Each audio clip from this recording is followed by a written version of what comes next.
Ladies and gentlemen and ladies, the news never stops. Just because there's no games on a Friday doesn't mean the Oilers aren't up to something, somewhere, somehow, some way.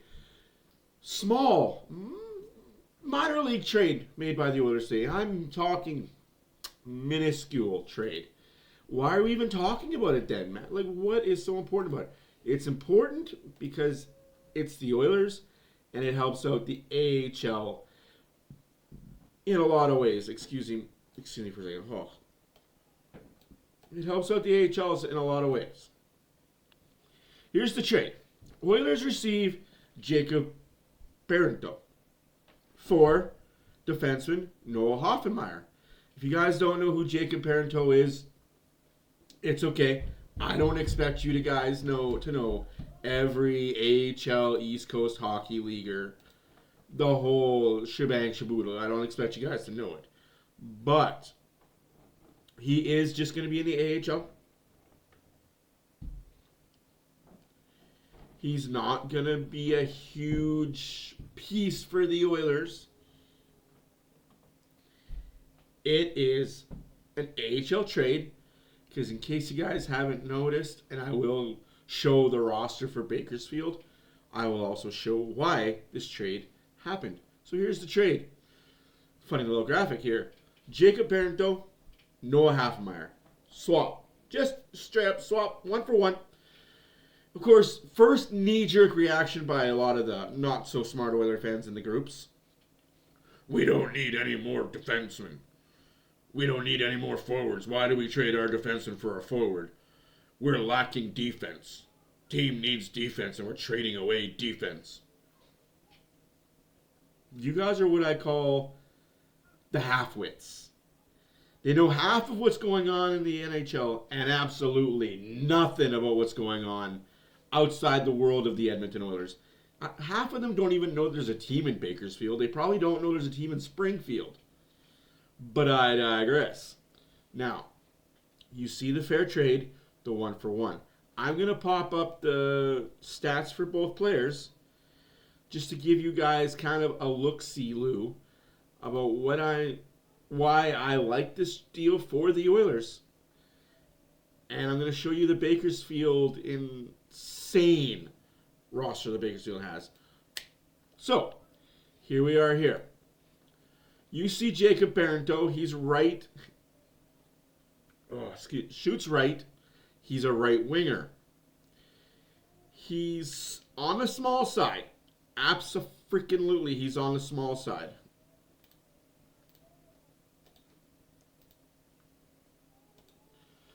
He's 5'11", 185 pounds, from Montreal, Quebec. He was drafted in 2020 by the Anaheim Mighty Ducks. 27th overall, first round pick. First round pick drafted by the Anaheim Mighty Ducks. We'll take that, thank you very much. What we got rid of was Noel Hoffenmeyer. I was high up on Hoffenmeyer, but I understand the move. I respect it. It's an AHL deal, and I know a lot of you pundits are not going to appreciate it. Hoffenmeyer is 6 foot, 191, so a little bit of poundage is favorable for Jacob Barrento. He was born in Toronto, Ontario, shoots left, and that's the thing that's getting a lot of these hockey people caught up. We got rid of another left-handed shot defenseman. Was Noel Hoffenmeyer ever going to see the NHL? Was Noel Hoffenmeyer even on the charts for the AHL to be charting in the top 6 AHL? He was maybe their 7th, at times 6th, 7th defenseman. He was drafted 2017 by Arizona, 108 overall in the 4th round. We get a first rounder, get rid of a 4th rounder, and we didn't lose anything. Didn't give up another draft pick, we didn't give up money, we didn't give up not a thing, straight 1-for-1. Now, career stats.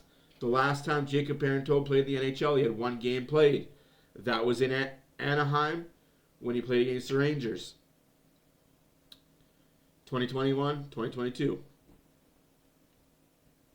OHL Rookie Team of the Year traded by Montreal for Jan Mysak in March 7th, 2024. So just recently traded there. Now, all leagues. This is where I want to show you guys. 2016-17 played in Chicago for the developmental league in the States. 20 games played, 15 goals, 7 assists, 22 points. Better than a game point per game. Getting me? Following me? Sure. Following year, same team, except it was the U16 instead of the U14. 20 games played, 14 goals, 11 assists, 25 points. Dropped in goals, made up for it in assists. Now that you get it, got it good and understood. Again, that same year, he went home, played in the Ontario League. 4 games played, 1 goal, 3 assists, 4 points. You get this point a game thing that he's going. Went and played for Team Canada in the World Canadian Championships. Canada Red U17, 6 games played, 2 goals. OHL stats. Sarnia Sting, 2019. 57 games played, 39 goals, 31 assists, 70 points. Ooh. Love to see that. He had some time in the AHL with the San Diego Gulls.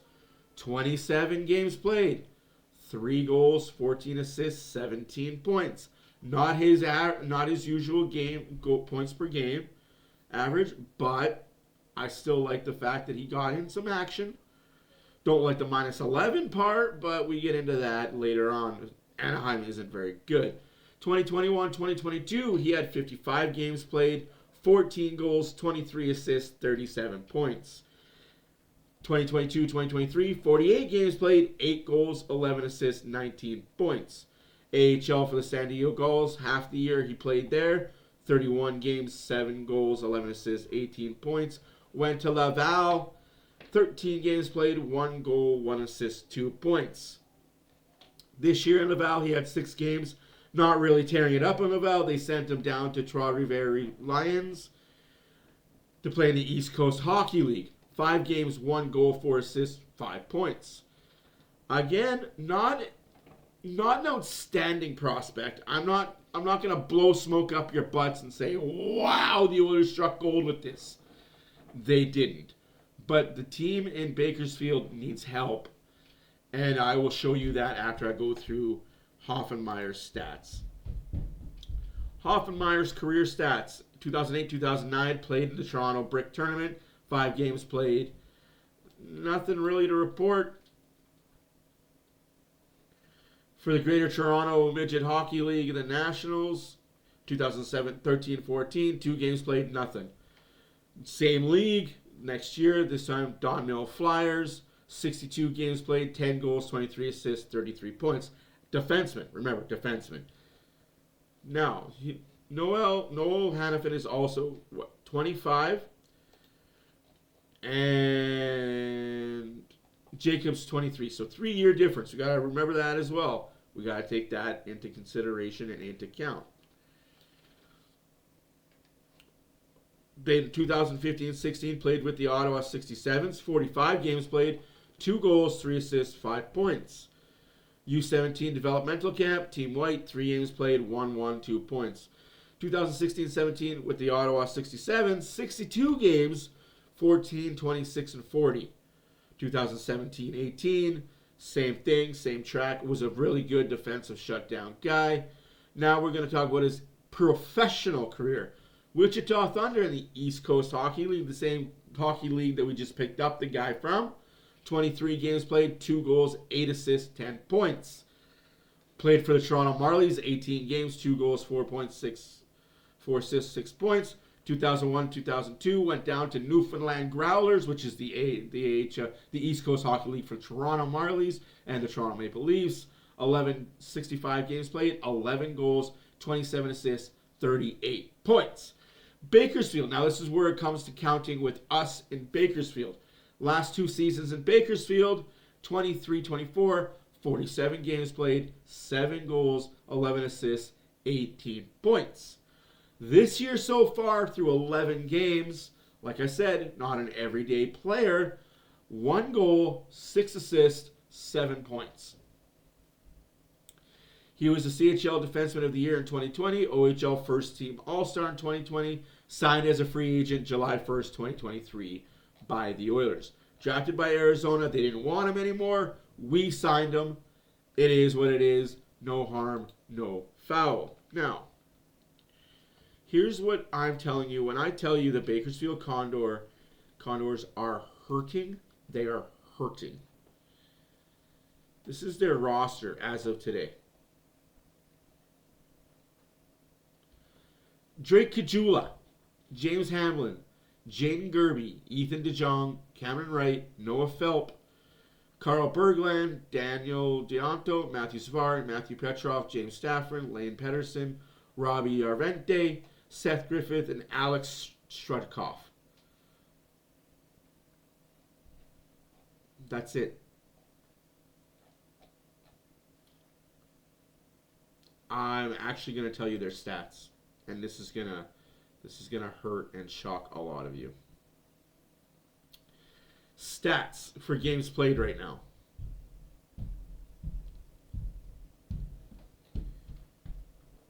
I wish you would let me do better, but games played for forwards. Ben Gleason, hurt.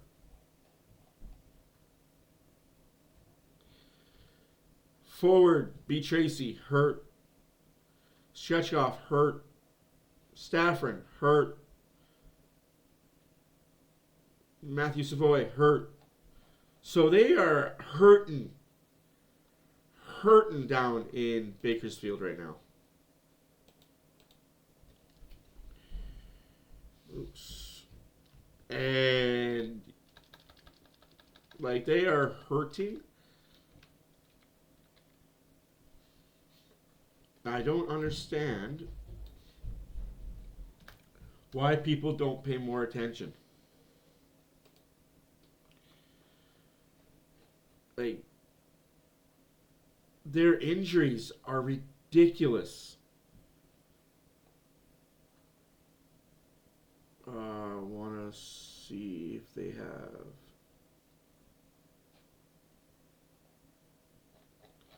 That's not it. Of course, that's not it. They don't have the injury update, eh? That sucks.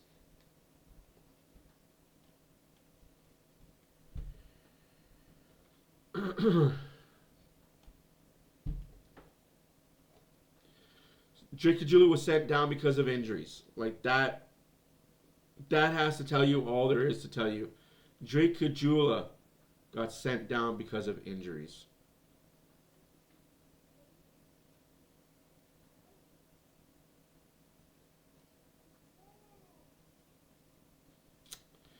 Condors are hurting, guys. That's why this trade was made. They're hurting at the AHL level. And whether you want to agree with it or not, we have to remember that we need AHL depth to help NHL future. So, that's it. That's all I have for you. This move wasn't an NHL trade. This move wasn't to help the Edmonton Oilers. And honestly, if you understand the way economics in hockey works with players, you'd understand that, hey, maybe this isn't a trade for now with the Oilers and their roster. But it opens up the logjam on defense. The Oilers had like 13 defensemen, and you can only play 6 of them. This opens up that logjam in the Bakersfield system.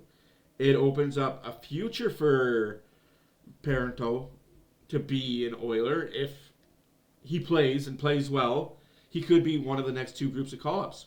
We don't know. Anyways, guys, my name is Matt. Hopefully that kind of helped you out and opened your eyes up a little bit to why the trade was made and why it's not a bad thing to get another forward, especially that might bring a lot of skill. But let me know your guys' thoughts in the comments. Please, honestly. If I'm out to left field, by the way, Montreal thinks they won this deal.